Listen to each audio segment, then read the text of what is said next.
Bonjour tout le monde, je suis très heureux de vous retrouver aujourd'hui pour vous présenter mon kit de cuisine minimaliste.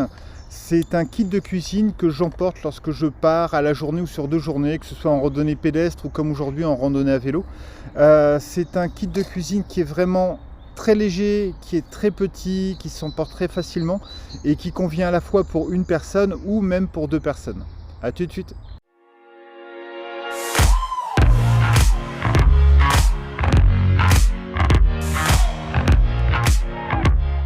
Alors voici le kit de cuisine, tout tient dans 550 millilitres.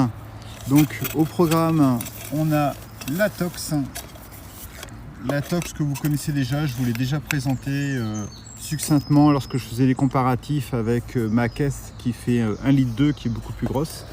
Donc la tox elle est en titane et elle fait uniquement 69 grammes, donc ce qui est vraiment très très léger. Dans la tox on a une petite bouteille de gaz. Donc ça c'est une bouteille de gaz de 184 grammes pour lequel il n'y a que 100 grammes de gaz, mais le total fait 184 grammes. Ensuite on ne le présente plus, le BRS 3000T. Alors je vous ai déjà fait une petite vidéo de présentation du BRS. Voilà, le réchaud minimaliste. Alors je vous ai dit plusieurs fois que j'aimais pas trop ce réchaud parce que j'ai pas trop confiance. Je le trouve vraiment très très petit, très fragile. Je le sens pas hyper fiable. Mais voilà, pour une randonnée à la journée, même s'il me fait défaut, c'est pas la fin du monde. Je le prendrai pas pour un trek de 5-6 jours, voire plus. Mais voilà, pour une randonnée à la journée, il suffit largement. Et puis, il fait 25 grammes, quoi. Donc, c'est vraiment le truc génial. Voilà. Et enfin, je prends un petit briquet qui est quasiment vide là maintenant, mais voilà, qui fonctionne très bien.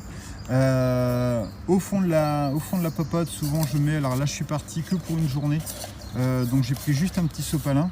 D'habitude, je mets un petit tissu quand je pense faire 2, 3, 4 repas pour pouvoir le tissu le laver, le nettoyer. Le sopalin, il a deux utilités. La première utilité, c'est que je le mets dans le fond et ça évite en fait, même si la popote, vous voyez, elle rentre vraiment de façon nickel dans la bonbonne rentre nickel dans la popote. Ça va éviter que ça raye la popote et que ça fasse un peu de bruit quand on randonne. Que ce soit à pied, parce qu'on fait toujours des gauches-droites, en vélo c'est pareil. Et également, quand j'ai fini de manger, ça me permet aussi d'essuyer un peu ma popote et de la nettoyer. Voilà, donc ça c'est vraiment génial. Alors cette configuration est vraiment géniale de par son poids de 300 grammes, mais aussi de par son encombrement, puisque comme vous le voyez, tout tient dans la tox. Ça signifie qu'elle prend vraiment pas de place, alors que ce soit dans un sac à dos, ça c'est super important. Alors c'est vrai que très souvent les gens pensent au poids mais pas à l'encombrement. Alors en randonnée pédestre c'est top, et même en randonnée vélo. Donc là vous voyez, moi je suis avec mon gravel, j'ai un super sac sous cadre qui me sert vraiment énormément. Et là, comme vous voyez, en fait, dans ce sac sous cadre, elle rentre nickel, et je peux ensuite fermer la fermeture avec elle. Et donc je me déplace avec la tox qui est là-dedans, la tox, le réchaud. Donc là vous voyez, j'ai plein de choses, hein. J'ai mes barres céréales, j'ai mes clés, j'ai mon masque et ainsi de suite. J'ai mon téléphone aussi de l'autre côté avec lequel je filme actuellement. Donc voilà, c'est vraiment quelque chose de pratique. Cette tox minimaliste, on peut l'emporter vraiment comme on sent. Alors d'ailleurs, depuis que je fais des randonnées vélo, ici je suis parti à la journée pour une journée complète de vélo. Je vais faire à peu près 130 km, puisque donc moi je suis basé à Roubaix. Je vais jusqu'à l'Escaut par le canal de l'Espierre. Ensuite je reviens sur mes pas, je vais aller jusqu'à la citadelle de Lille. Je vais faire un petit tour au niveau de la citadelle. Ils ont annoncé du mauvais temps, donc c'est pour ça que j'ai pris la popote, parce que j'ai envie de manger chaud. Je vais me faire une petite soupe et je vais me faire un petit café, donc ça va me faire du bien. Une fois à Lille, j'aurai mangé. Je vais repartir, je repars sur mes traces, je reviens sur Roubaix, je continue, je retourne sur l'Escaut. Je descends de l'Escaut jusqu'à Tournai, où j'espère prendre une petite bière puisque les bars sont ouverts, mais j'ai quelques doutes parce que ça devrait être vraiment l'affluence. Arrivé à Tournai, je remonte Villeneuve d'Ascq et je remonte sur Roubaix. Voilà, donc voilà, tout ça pour dire que c'est de l'itinérance. En fait, je longe les canaux sur une grande partie, les chemins de halage, où il y a pas mal de cyclistes, il y a pas mal de marcheurs, il y a pas mal de randonneurs. Et en fait, je me rends compte qu'il y a énormément de points communs entre la randonnée pédestre et la randonnée cycliste, ce qu'on appelle le bikepacking. Alors déjà, il y a cette notion d'itinérance, aller d'un point A à un point B. Alors forcément, on va beaucoup plus vite en vélo. C'est pas tout à fait la même chose. Il y a des situations où je préfère largement la randonnée pédestre parce qu'elle est un peu plus contemplative, on est un peu plus lent, on voit un peu plus le paysage, donc c'est vraiment sympa. Par contre, je vous avoue que ici, parfois, quand vous avez 15 km de ligne droite le long des canaux, je l'ai déjà fait à pied, c'est pas vraiment ce qu'il y a le plus intéressant. Par contre, en vélo, en gravel, donc ça me permet d'être à la fois sur du goudron ou sur des chemins forestiers. Ça permet vraiment de découvrir d'autres horizons. Et là, vous voyez, à la journée, 130 bornes, c'est une chose qui est pas faisable à pied, donc je trouve que les deux se cumulent bien. Les deux, c'est l'itinérance, les deux, on est vraiment plongé très souvent dans la nature.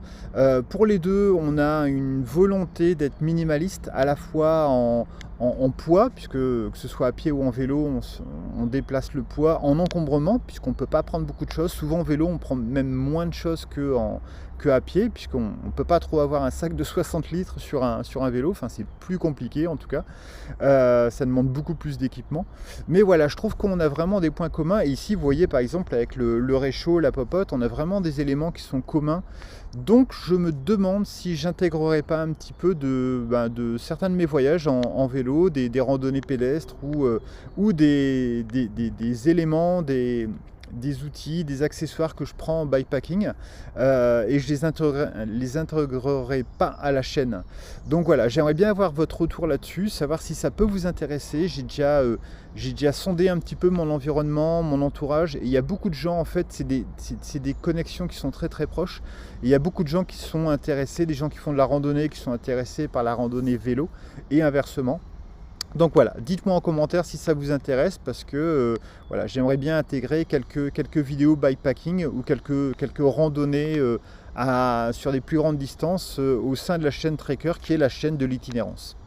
Alors pourquoi j'ai choisi ce set? Alors d'une part, la Tox 550 ml, elle a une contenance qui est vraiment idéale, puisque généralement je me fais une soupe qui a besoin de 25-30 centilitres à peu près, et je me fais un petit café, c'est 20 centilitres. Donc ça veut dire que je peux largement faire chauffer ça. Alors je peux même le faire en deux fois, hein. Parfois je me fais juste 30 ou 40 centilitres, je mets la soupe, je bois ma soupe, je rince un petit peu, et ensuite je mets les 20 centilitres d'eau. Ou alors parfois je fais, quand j'ai une petite tasse pliable, je fais chauffer toute mon eau tout de suite, je fais mon petit café dans la tasse pliable, le reste de l'eau c'est la soupe. Je bois ma soupe tranquillement et le café refroidit tout doucement. Moi, en général, je bois le café tiède, j'aime pas trop quand il est chaud. Donc voilà, tout ça pour dire que c'est vraiment la contenance qui est géniale. Alors, comme vous l'avez vu, donc je mets mon petit sopalin à l'intérieur. Comme vous l'avez vu, la bouteille de gaz, en fait la bonbonne de gaz de 100 grammes, enfin 100 grammes de gaz, 184 grammes au total, rentre nickel là-dedans. Donc forcément c'est le combo qui est génial. 100 grammes de gaz, ça me suffit largement, puisque d'après mes calculs, moi je consomme en moyenne entre 13 et 15 grammes de gaz par jour pour mon repas. Alors au niveau du repas, ça comprend le petit déjeuner le matin. Je vous invite à aller voir en vidéo qui va s'afficher là-haut, la petite vidéo sur mon petit déjeuner, où vous pourrez voir justement ce que je prends et le volume d'eau que j'utilise pour pouvoir prendre le petit déjeuner, que ce soit le petit déjeuner, le muesli du matin et le petit café qui est important. Voilà, et également dans les 13 et 15 grammes, ça comprend aussi le repas du soir, parce que souvent le midi je mange froid, je prends des graines, un sandwich, des fruits, des choses comme ça. Donc le repas du soir qui est souvent un lyophilisé, alors souvent un lyophilisé maison, ça m'est arrivé de faire des lyophilisés du commerce pour tester, mais pareil, ça s'affiche en haut, le petit lyophilisé maison, la petite semoule qui marche très bien et qui n'a pas besoin de beaucoup d'eau, c'est en général 30 centilitres. Donc voilà, là elle est nickel. La bouteille de gaz, 13 à 15 grammes par jour. J'ai 100 grammes ici. Donc ça veut dire que je peux tenir à peu près 7 jours. Donc vous voyez, c'est intéressant. Bien entendu, si je partais plus longtemps, soit je prévois de racheter une bouteille de gaz, soit je pars sur une plus grosse bonbonne. Donc voilà, ça c'est vraiment à adapter en fonction.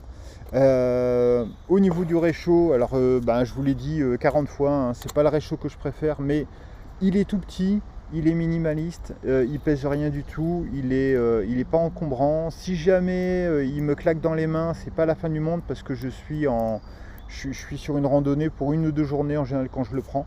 Donc il est très bien. Alors pareil, hein, je pourrais ne pas le prendre dans sa petite sacoche. Je le prends dans la sacoche pour 2 raisons. D'une part parce que ça rajoute 2 grammes, donc c'est vraiment pas la fin du monde. Et aussi parce que ça va éviter les bruits dans la popote. Et parce qu'il est vert fluo et que je suis pas prêt de l'oublier. Donc voilà, c'est ça qui est génial. Et enfin le petit briquet qui va bien. Voilà, tout ça rentre nickel dans la popote. Et ensuite je ferme, je ferme et voilà, tout va très très bien. Tout est parfait. Alors, en aparté, pour ceux qui ont vu la dernière vidéo sur les tests de résistance au vent du BRS, c'est vrai que c'est pas le meilleur, réchaud contre le vent, puisqu'il avait un peu échoué au test de résistance de vent. Alors je m'en suis servi il n'y a pas longtemps, je vous montrerai la vidéo, je m'en suis servi il n'y a pas longtemps lorsqu'il y avait des coups de vent entre 35 et 40 km/h, c'était vraiment hard. Dans ce cas là on est obligé d'utiliser un pare-vent en plus, donc ça fait un peu de poids en plus, mais bon c'est vraiment pas grand chose. Ce type de pare-vent, c'est vraiment un pare-vent qui est vraiment voilà, je suis pas hyper fan de ça. C'est un pare-vent qui marche bien quand il y a un tout petit peu de vent. Après, entre nous, quand il y a un tout petit peu de vent, un réchaud un peu plus balèze résiste super bien. Et comme vous le voyez sur les vidéos, et en fait, quand il y a beaucoup de vent, donc des coups de vent entre 35 et 40 km/h, j'avais beau mettre un petit peu mon casque de vélo devant, j'avais beau mettre des choses devant, le vent était tellement fort qu'en fait il allait claquer D'ailleurs on voit, vous voyez, il allait claquer le réchaud, le pare-vent pardon, sur le réchaud, et c'était pas top. Pour tout vous avouer, j'ai fait un test de chauffe de niveau d'eau habituel, de volume d'eau habituel à la journée, où j'utilise entre 13 et 15 grammes, et là je suis plus proche des 20 grammes en ayant pesé ma bonbonne, je suis plus proche des 20 grammes, donc malgré le pare-vent j'ai quand même consommé beaucoup plus de gaz que d'habitude. Donc voilà, c'est un petit deal. Là aujourd'hui, vous voyez, il n'y a pas trop de vent, ça peut aller. Mais bon, dans d'autres situations, il faut prévoir le pare-vent et c'est pas forcément non plus l'idéal. Le vent diminue largement la capacité de chauffe, donc voilà.